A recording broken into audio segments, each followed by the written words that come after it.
دینی خطبات و دینی تقاریر اور اسلامی معلومات کے لیے ہمارے سوشل نیٹ ورک شیخ رفیع اللہ علیوی کو فالو کرنا نہ بھولیں اور اپنے دوست احباب کے ساتھ بھی ضرور شیئر کیجیے۔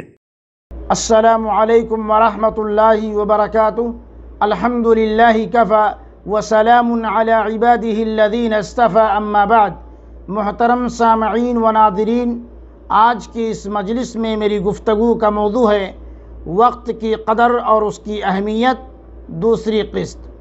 اللہ رب العالمین سورہ منافقون آیت نمبر 10 اور 11 کے اندر ارشاد فرماتے ہیں، وَأَنفِقُوا مِمَّا رَزَقْنَاكُم مِّن قَبْلِ أَن يَأْتِيَ أَحَدَكُمُ الْمَوْتُ فَيَقُولَ رَبِّ لَوْلَا أَخَّرْتَنِي إِلَىٰ أَجَلٍ قَرِيبٍ فَأَصَّدَّقَ وَأَكُن مِّنَ الصَّالِحِينَ وَلَن يُؤَخِّرَ اللَّهُ نَفْسًا إِذَا جَاءَ أَجَلُهَا وَاللَّهُ خَبِيرٌ بِمَا تَعْمَلُونَ۔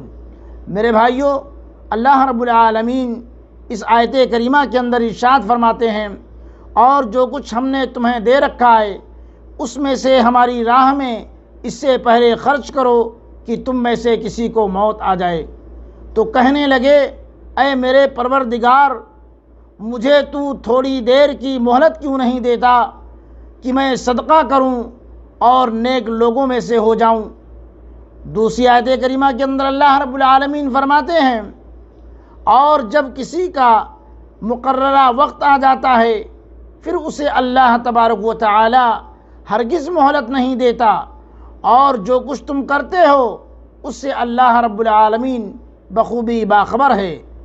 میرے بھائیو، وقت ایک نہایتی حقیقی سرمایہ ہے، اس لیے اس کی بڑی قدر کرنی چاہیے۔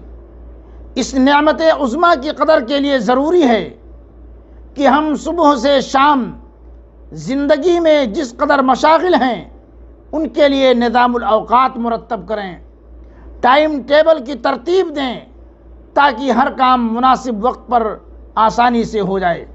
حدیث شریف کے اندر آتا ہے، فرصت کو غنیمت جانو مصروفیت سے پہلے۔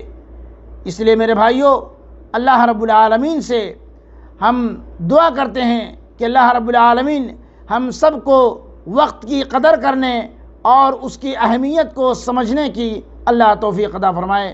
وآخر دعوانا ان الحمد للہ رب العالمین، والسلام علیکم ورحمۃ اللہ وبرکاتہ۔